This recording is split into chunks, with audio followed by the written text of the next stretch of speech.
Now, preview time. So let's take a look at what's coming your way.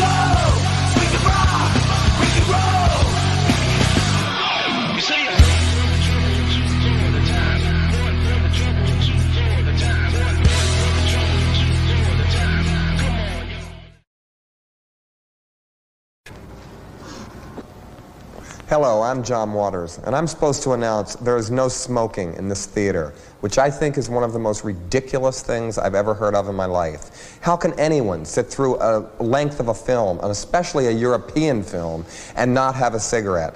But don't you wish you had one right now? And I'm telling you that smoke anyway. It gives ushers jobs, and if people didn't smoke, there would be no employment for the youth of today. So once again, no smoking in this theater.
Good afternoon, everybody, or evening, wherever you may be, across the Jeff Meach Network Multiverse of Media. I am, of course, Jeff Meach, and this is Meach's Musings. And yes, we start off on an unfortunate, sad note with the announcement from the family that Sika Anawahi, I'm not going to try to pronounce that whole name because I will butcher it, passed away this morning at the age of 75. That doesn't sound right, though.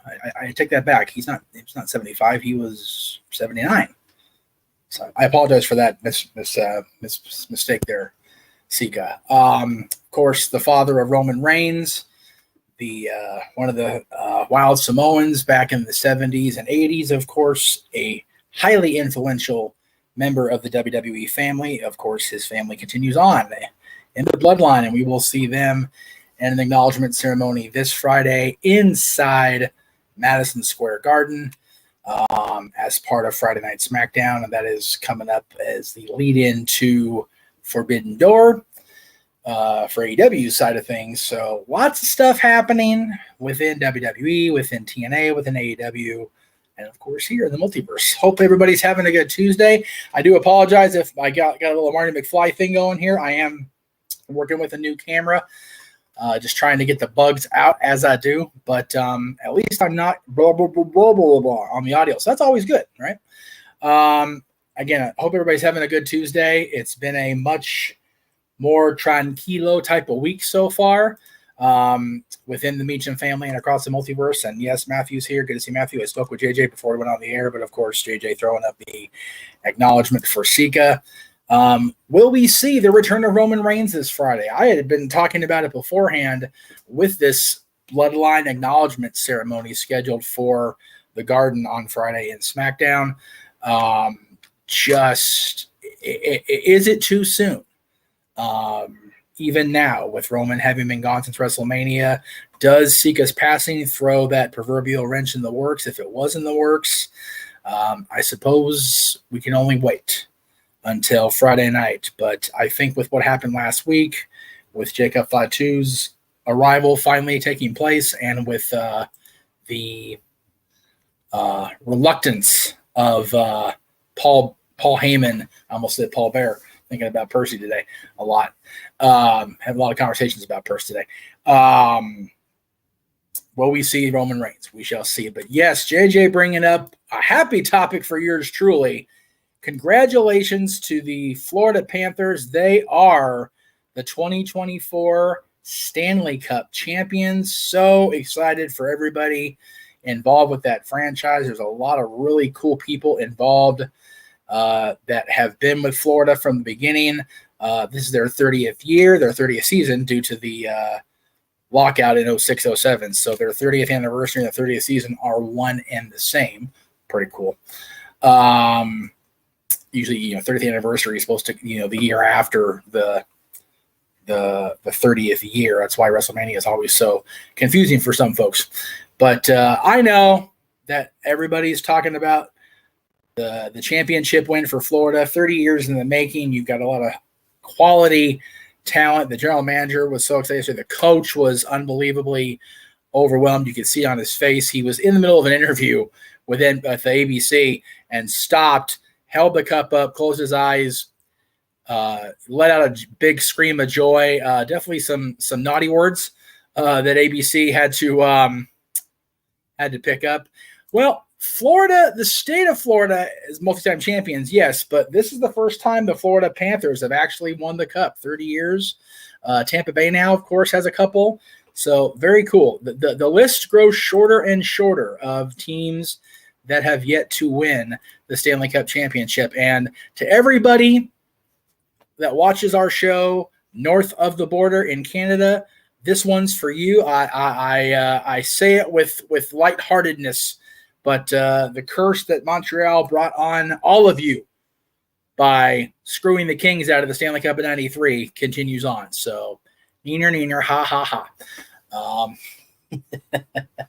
No, I detest the Edmonton Oilers, so I was so excited for Florida.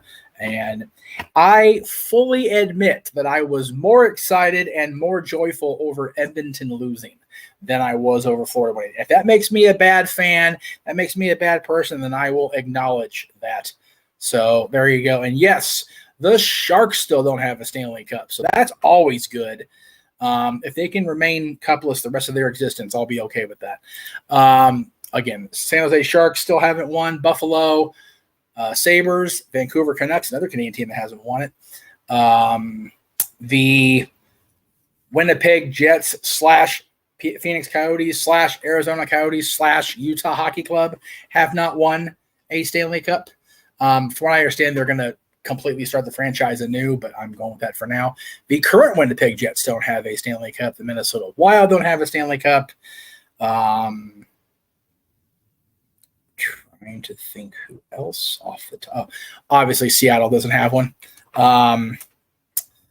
They're very new. Vegas only just got theirs in the last 5 years. It's just, to me, Florida isn't a hockey team. We don't get snow, but it's still crazy. But hell, we did have a Jamaican bobsled. That's right, the Jamaican bobsled. And you know what? They said the same thing about California when Jack Kent Cooke got awarded his franchise in the 60s and founded the Kings. Not a hockey town, it's California. It's hotter out here. But here we are, two-time Stanley Cup champions. So, God, that pixelation is really bad. I'm going to try to stop moving. It's kind of probably scaring you guys at home. Yeah, so I'm excited for the Florida Panthers. I'm excited for these guys to take the cup around for the summer and do their thing. I was waiting for somebody to ask me about this because they got asked on a couple other shows I watch. R.I.P. Sika is trending right now above Haktua. What are my thoughts on the Haktua girl? I think it's such a sign of society that she's a trending thing. It's kind of sad for me personally. I love that the first time I saw it, or the meme about her, was because of the Iron Sheik, and somebody had blended the video of her doing the Haktua with Iron Sheik saying Haktua, talking about America or Killing Turkey on live television or something. But thanks to the Iron Sheik, I found out about this chick. So I think it's silly. obviously, but you know, what are you gonna do? It's funny, it's different. God, it is really trippy.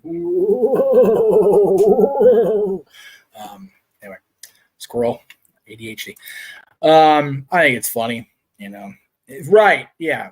She's in there. Check me outside. How about that? Yeah, it's.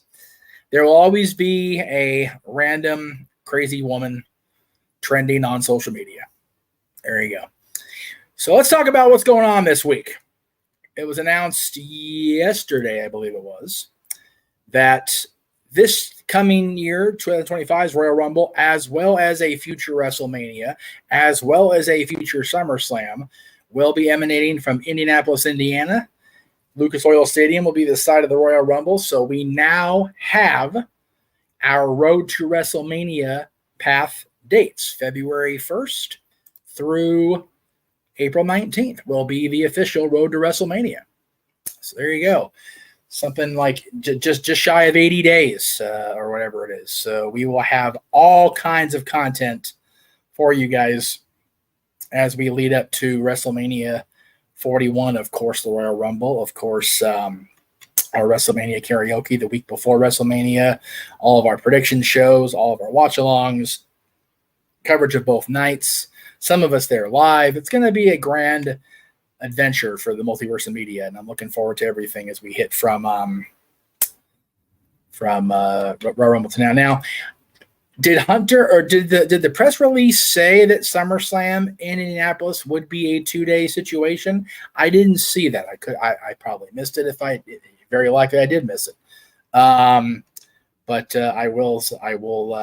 I know Greg is happy that we have a Royal Rumble date already in mind for 2025, February 1st again.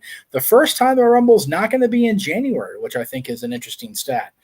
And yeah, good question. Will we get that? Maybe the Chamber will be in March, and it'll still be outside of the North American continent. If we're still going to keep the big PLEs outside of North America, we'll see how that all plays out. If it's on no DQ, I'm going to go with it because Aaron wouldn't dare post a mountain of misinformation. So yeah, 2-day SummerSlam starting next year now, as opposed to 2026. Interesting development, but yeah, I'm happy we've got a Royal Rumble date. We can now definitely start really kind of finalizing the road to WrestleMania. I am determined, by God, to get Clash of the Couples in. Excuse me. Valentine's weekend. That will be the 15th of February next year. That is my hope. That is my goal. So I am hopeful that we can pull that off with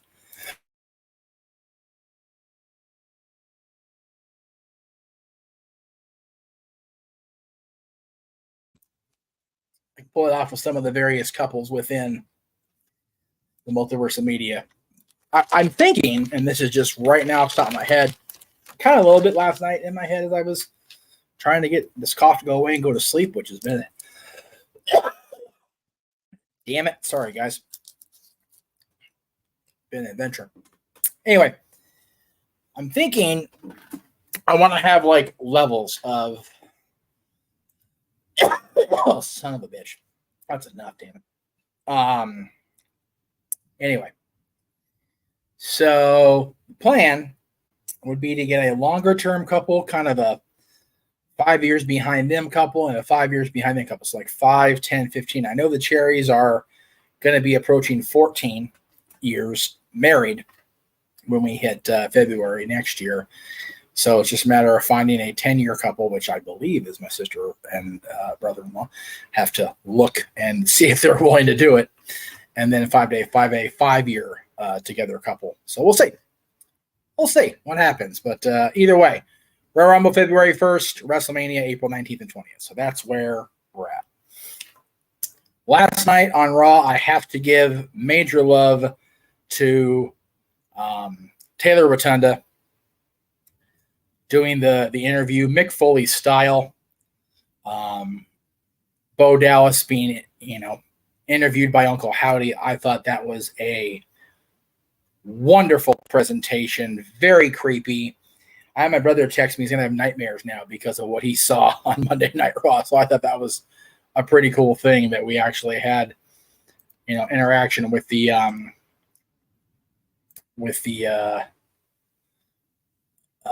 Wyatt Six and guys that people that don't always necessarily watch. I thought that was pretty cool. So I'm looking forward to what happens. I do agree with the comment in the chat room that we definitely need to have interviews like that with each potential member, because that was just an amazing, like I said, it harkened me back a little to the Mick Foley stuff from 1997 with Dude and Mankind introducing Cactus Jack, but it went a whole other level above, and I thought that was really cool how they did that. Excuse me. New World Tag Team Champions last night, thanks to the maneuvering of Liv Morgan, Finn Balor, and even my dad now calls him JD McFunko Pop. God bless Jordan Devlin, that poor bastard in his big ass head. I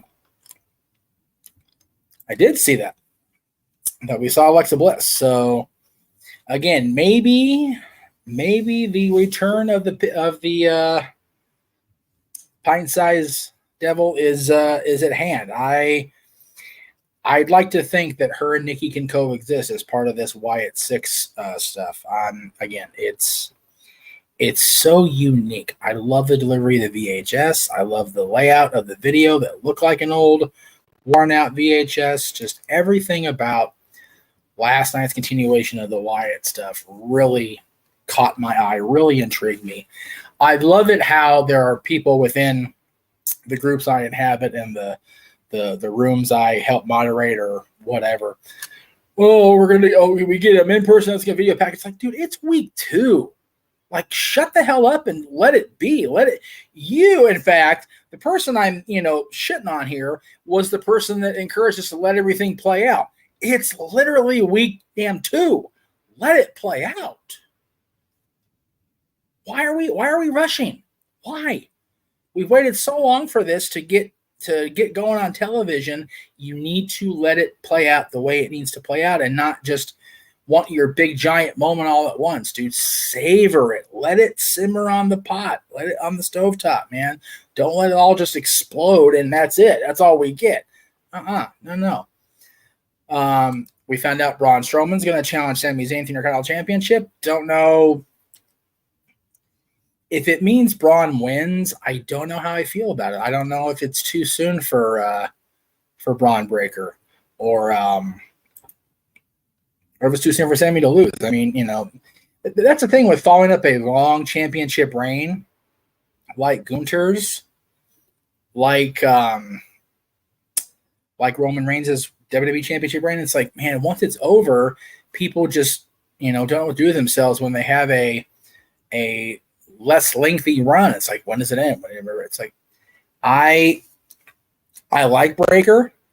Sorry, Braun Breaker. I apologize, Braun Breaker. I'm thinking of Strowman because he was in the match with Chad Gable last night, where Chad Gable miraculously survived being murdered by the Wyatt Six and was qualified for Money in the Bank. So good on him. Is it too soon for Breaker to win the Intercontinental Championship? I think it is, but I also know there's a lot of people that are very high on Breaker, and I hope that if they do give him the Intercontinental Championship, that he proves worthy of a workhorse championship and not just some Goldberg-like obnoxiousness of running through everybody without showing any actual skill, because that's frustrating when that happens. Oh, let's see what else. Didn't really. Still, I got a question over the weekend. I got asked about this, so I'll go ahead and talk about it. It will be July 13th. I don't have the graphic updated, but it'll be July 13th, the day after our watch-along of Prestige Wrestling's next event, which, of course, is free on YouTube. I encourage everybody to check that out, Friday night, July 12th. I'm still hopeful it can be Team JMN versus Team No DQ. I just don't know if anybody of No DQ is willing to come onto our multiverse channels and get thumped like that. I mean, it'd be kind of embarrassing for them, right? To come over here and, get shown up on a game show by myself and JJ and our team, whoever we put together for R5. I don't think Aaron and Virtue could handle it, really. But, maybe that's just me being a little bit full of myself. Don't know. JJ says, my concern is if they have masked the Wyatt 6, Dexter Loomis and Joe Gacy have both been painted as goofy as a pet coon, would it ruin the aura to have the people behind the mask revealed?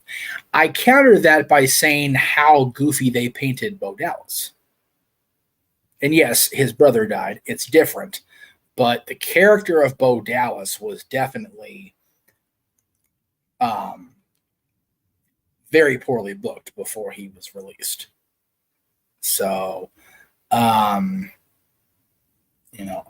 hopefully they can have a similar type of back and forth with their character in that, or with Uncle Howdy, in that they've been presented so poorly that this is why they've chosen to lash out. This is why they've chosen to react and come together in tribute of Bray and wreak havoc on the WWE locker room, be it Raw, be it SmackDown, be it wherever, be it the Pat McAfee show, apparently. And condolences also to Pat McAfee. I know his father passed away recently. He mentioned that. So tough week for the WWE family with all the loss. So that's very, very unfortunate. Loss is never fun. Loss is never easy with any community, with any group of people, with any family, with any friends. So I am definitely I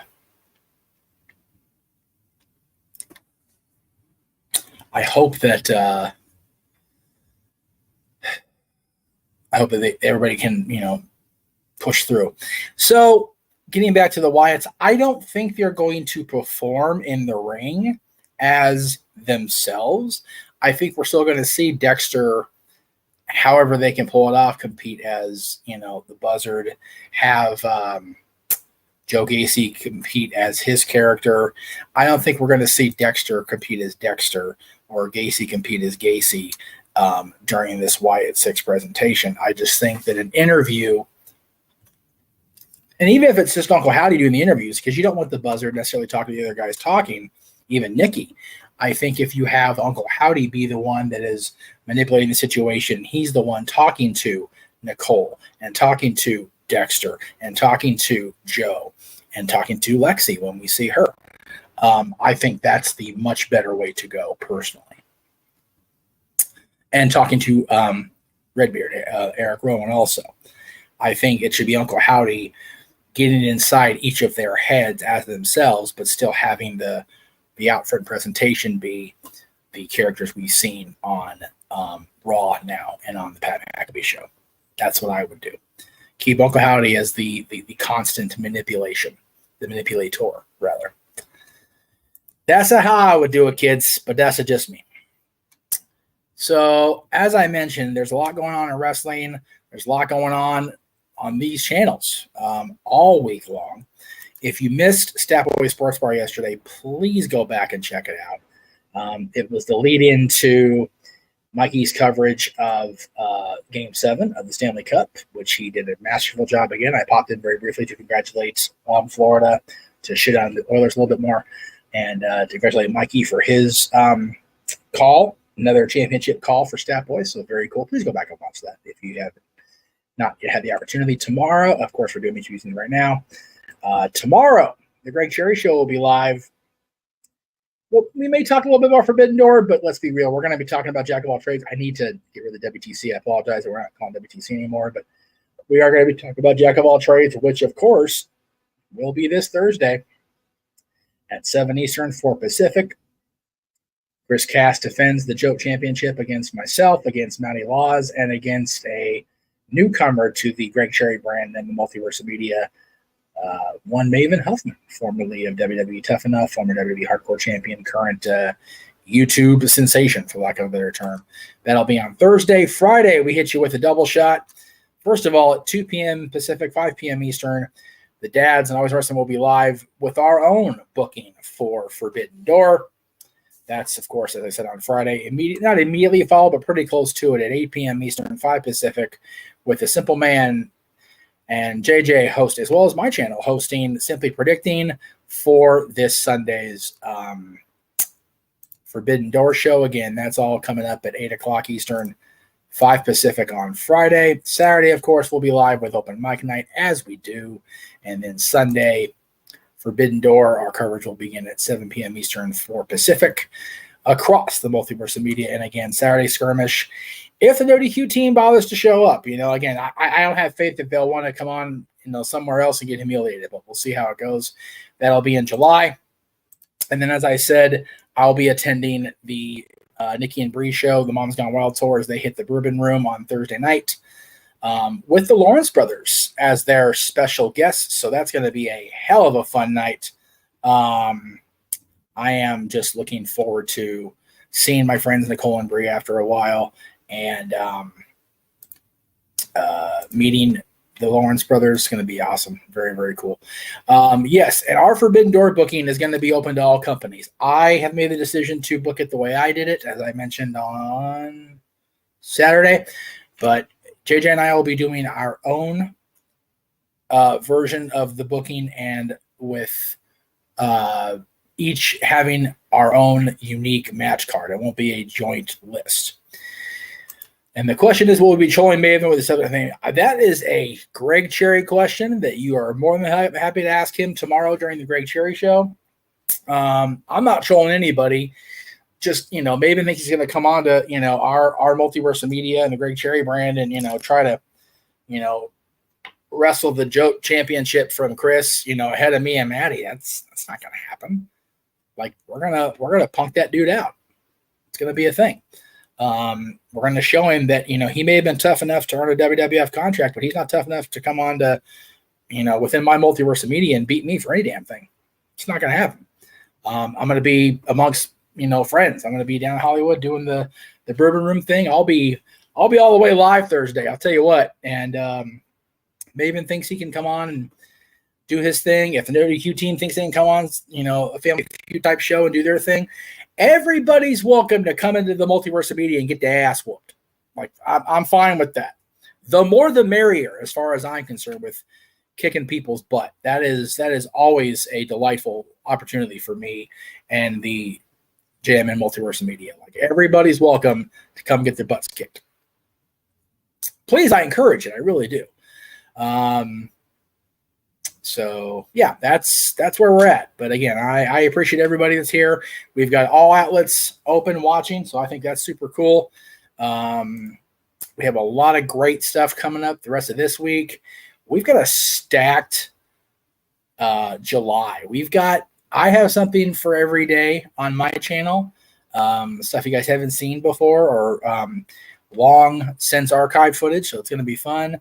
Matthew's turning a year older on Thursday, so we'll have to make sure we toast him during Jack of All Trades. Maybe I can get one of the Bourbon Room specialties to toast young Matthew with. We will see how it all plays out on Thursday, but that is going to do it here for Tuesday.